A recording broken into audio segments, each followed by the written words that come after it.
Adam Sills here for Rebel, and he was very happy to be joined by former Alaska governor and vice presidential nominee for the Republican Party, Sarah Palin. Thank you so much for being here today. How's your trip been so far up in Canada? Oh, it's so good. I feel like I'm home. You know, Canada is so much like Alaska, Right. vice versa. And spend a lot of time here. So drive through Canada to get home is, quite often I've taken that trip. So love Canada, love being here, and I appreciate being here. Awesome. Well, I want to talk about politics. I want to talk about U.S. election. I want to talk about all that. Yeah. But if you don't mind, I'd first like to ask you a bit of a personal question. Cancel culture is nothing new, but I'd suggest that quite possibly you were one of the first sort of victims of political cancel culture. I think you were given a much rougher ride than some other folks in politics in the United States, whether it be in sort of misinterpretations of what you said in the news, depictions in the media. What was that experience like, and how did you persist through that? Well, and it continues to this day. But on a personal level, I know that if I don't live by man's praise, so I'm not going to die by man's criticism. And I appreciate constructive criticism. I'm very thankful for it, if it helps the cause. But what the media does today to me and to others, and what they did, 20 years ago in my career, is horrible because it's full of untruths, it's lies, it's evil. And I figure, though, if God has put me out front. I'm so blessed with having a platform, undeserved, but I have a platform. If God wants me out front, taking some shots and some arrows and darts and kind of deflecting that from others, I'm willing to do it. I'm wired to do it for some reason, and I'm used to it. I don't like them touching my kids, though. Right. I don't like them picking on my kids, and they've done that for years. Right. That part has been unfair, but I see others go through a heck of a lot worse than I go through. So I, again, am just really thankful that I have a platform, and I sometimes purposefully poke the fake news, the media. I know what I'm going to say to give them a takeaway, just to get them all spinned up and get people talking about how bad they are. But it's interesting that you suggest, though, that being like one of the first in this modern day of politics to be in a position like Trump's in now, where he's, oh man, bless his heart, he's clobbered all the time by the media with lies.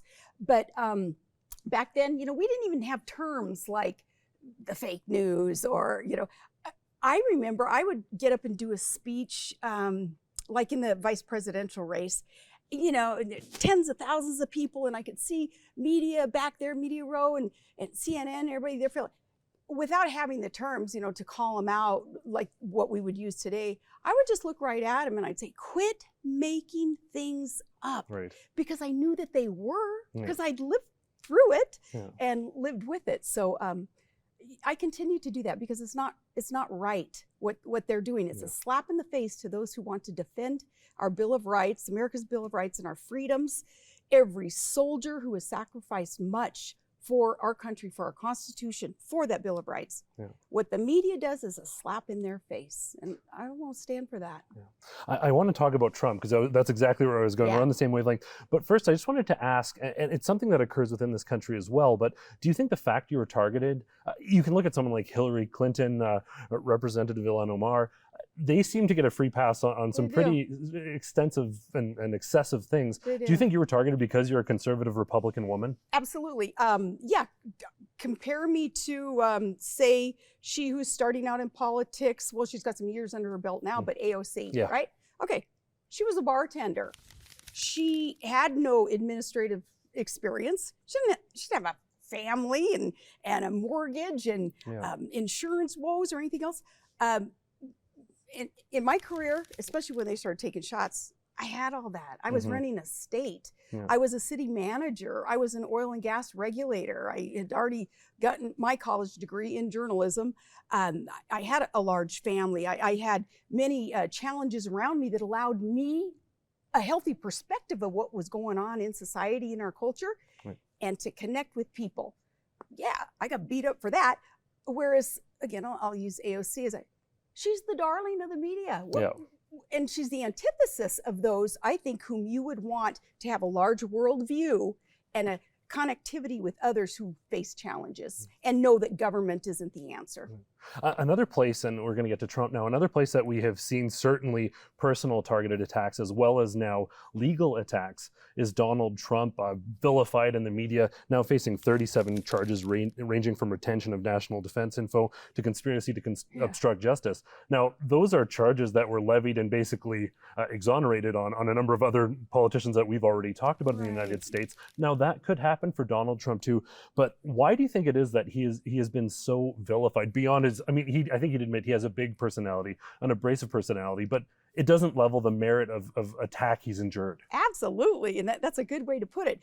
Yeah, because we see other politicians, other influencers out there, we see them on tape engaged in illegalities and they get away with it, whereas they make things up about Trump. I'll tell you why, but I'll also tell you how impressive it is that he's still standing, and he's not still standing, but he's more fired up than ever. He knows personally, he's got nothing to lose. He's told me that personally. We've talked about that. Both of us, you know, what more can they say, do to us? No, we got a country to lose, but personally, we got nothing to lose. So we can he uses as fuel the mean things, the bad things that people do to him, knowing if it weren't for him taking that, the rest of us would be the ones getting clobbered. So he's willing to do that. And the reason that they do it is because he's not bought by anybody, and he's not owned by anybody, and it's so refreshing. He's not a politician, and they don't know what to do with that. And ooh, I can't wait till he gets back in there, because he's going to be unleashed in the healthiest, best way for our country and for North America, those who want energy independence and want our freedoms protected. Man, he's going to be balls to the wall. He's going to get it done. So I know you endorsed him formally in 2016. Have you endorsed him this time around as well? Yes. Wonderful. That's great. We want to talk about energy later, very much on the same wavelengths. That's great. But first, I wanted to talk a little bit about media disparity. You're probably aware in Canada, a great deal of our media, CBC, state-funded, receiving well over $1 billion from the government to propagate state media. But I think it's a conversation we can have across the board, because even in the United States, you can have someone like Tucker Carlson speaking out, sort of criticizing, and he not being canceled, he's quite successful on Twitter. But what do you make of the sort of liberal bias within media right across the board, whether it's state-funded or otherwise? Yeah, and I go back to me having a journalism degree. I started out as a reporter and as a sports reporter, and back in the day, I learned the who, what, where, when, and why of journalism. You provide the facts, and you learn how to gather the facts. You know, you're an investigator, and then how to present the facts to the people, and you let them decide. That has so gone off course, obviously, that no, you find for the most part it's liberals who are attracted to that vocation because there's a lot of power in that vocation, and perhaps they're lacking in other areas of life and not fulfilled, and this is how they're going to get their power. So just a lot of young liberals choose to become journalists, and the vast majority, and certainly the whole bent is quite liberal. It's a shame that here in Canada, $1 billion of taxpayer dollars go to fund media that should be free. I think it should be private sector. It should be free. The sad thing is somebody's holding the purse strings to pay that out. Okay, even if there are conservatives in our office who vote for budgets that include dollars for that kind of public propaganda, they need to stop that. There are solutions to the problems that we face like that. So those who hold the purse strings, especially the conservatives, they should walk the walk and not just talk the talk. Well, it is interesting to see we don't take any government money that allows us to be truly independent, follow the facts where they take us. But many of these media outlets that are getting $1 billion or are getting these handouts, they're actually downsizing where we're growing. So clearly there's an appetite for that. Now I did want to get to, and you touched on this a little bit earlier, energy independence. One of President Biden's first actions was to strike Keystone XL. Meanwhile, there are oil shortages, crises, and countries, whether it be European countries or the United States, are now turning to OPEC or even Russia. Canada and the United States should be strong allies. We have some of the most ethical oil in the world. I had the opportunity to talk to Senator Manchin about this.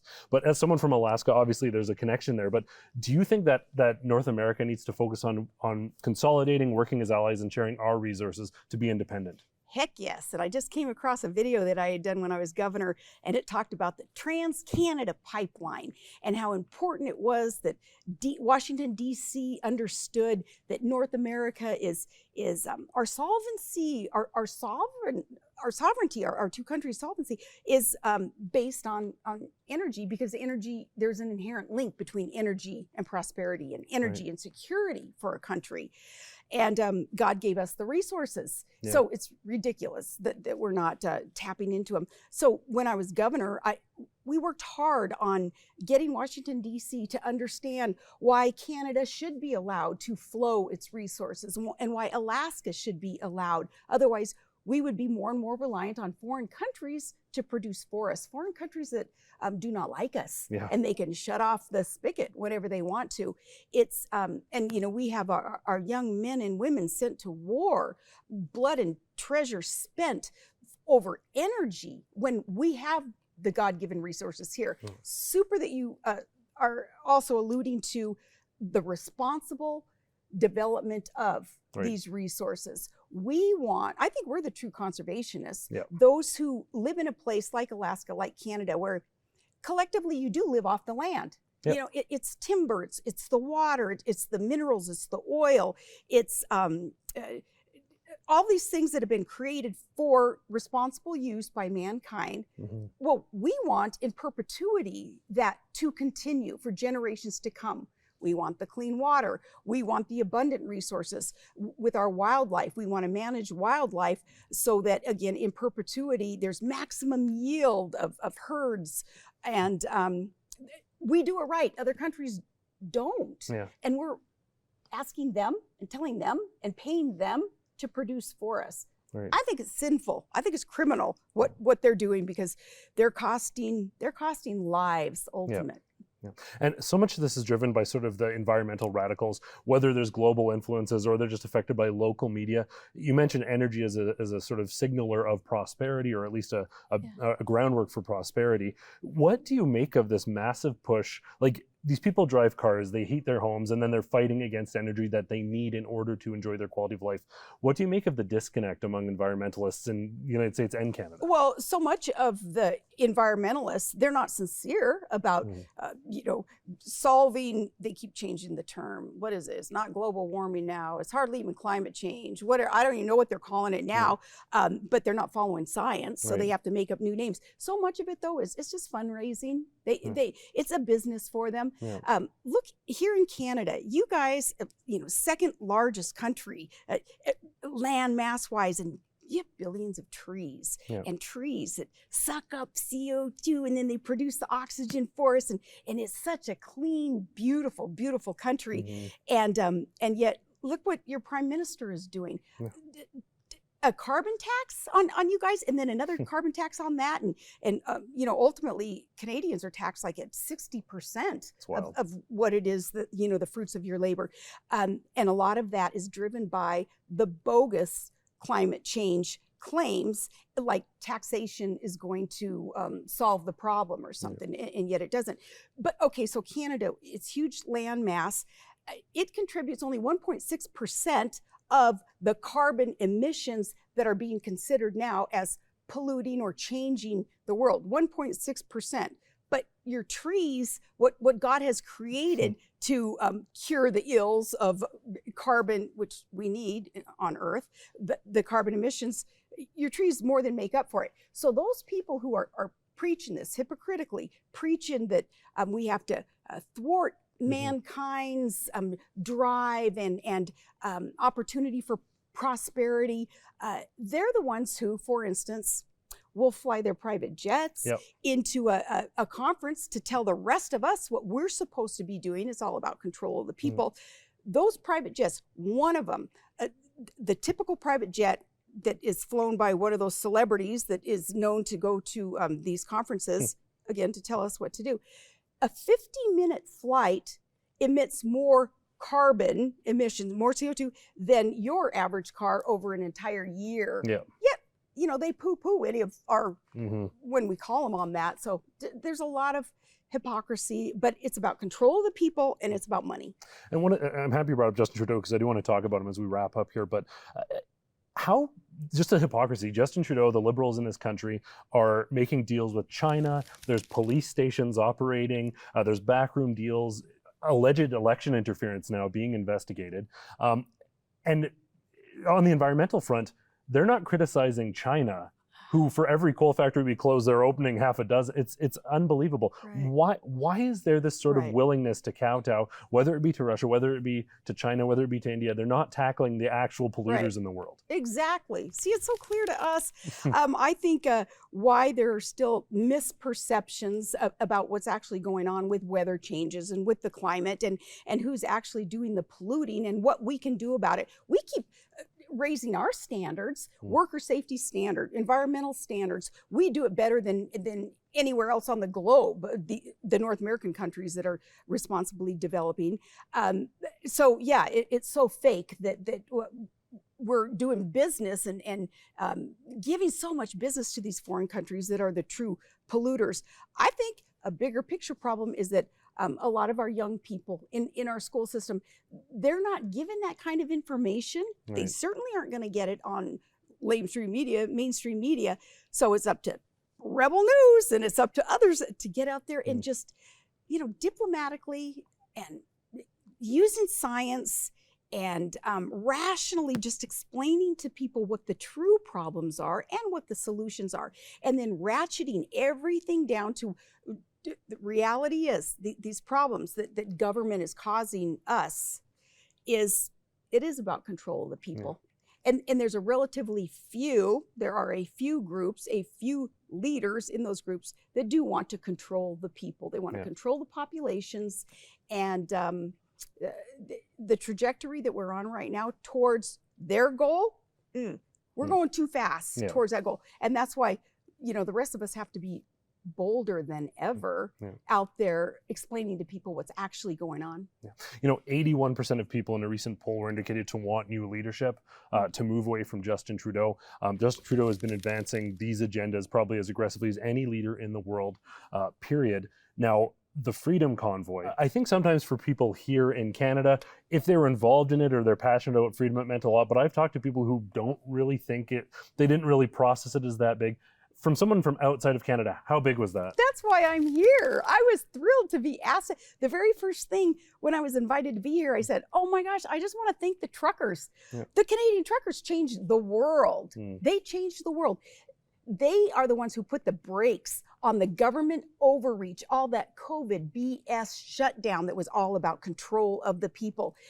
Everybody was kind of looking around for like, hey, what? We all knew that it was wrong. There was a problem, but where could there be in unity a group or a word, a mission? What's the catalyst, and who's it going to be who can explain to the rest of the world that no, we don't have to sit back and let them do that to us? It was the Canadian truckers, and once. I still think it's miraculous how, especially truckers, I mean, the most independent, tough, awesome, amazing men and women in the workforce, they are so independent. And yet everybody came together, and I bet you nobody cared about political party. Nope. Nobody cared about race or, what you do in your private life or anything else. Everybody was together with a mission that was a right mission. And it did change the world. The eyes of the world were on that convoy watching, is it going to be successful? What are they going to do to the people? What's government going to do to these people who dare stand up to what government's doing? I say it was wholly, fully successful, amazing, very sad and disturbing to know though what government has done and is doing to the participants though. And I wish that there were more that the rest of us could know what to do to help in that arena, because it's not right what they've gone through, and because the rest of us, man, we just really, really appreciate it. Canadians are thought of as sort of very polite. I think for many it was surprising to see them take that lead.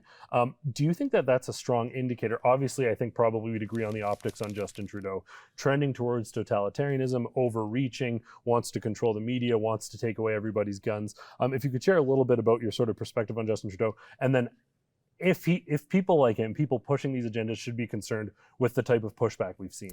And I think that the perception of Canadians is that y'all are just really nice and independent and hardworking, except when it comes to you guys being on the ice, on the hockey ice. You guys are, I mean, you're the tough ones. You're the enforcers.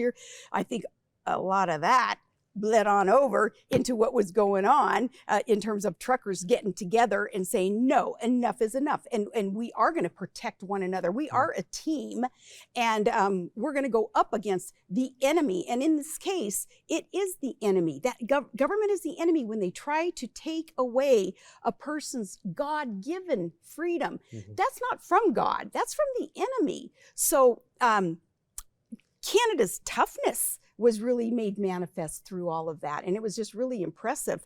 And again, I say it shifted gears on what was going on because government was just going to keep going and going and going with more and more overreach until a picture was painted for the people across the world to see that we didn't have to just sit back and be sheep and let them do that to us, that we could push back and we could be successful. So, you talk about the numbers, voter numbers here in Canada, where previously, like in Quebec, 70-80% of people voted for Trudeau.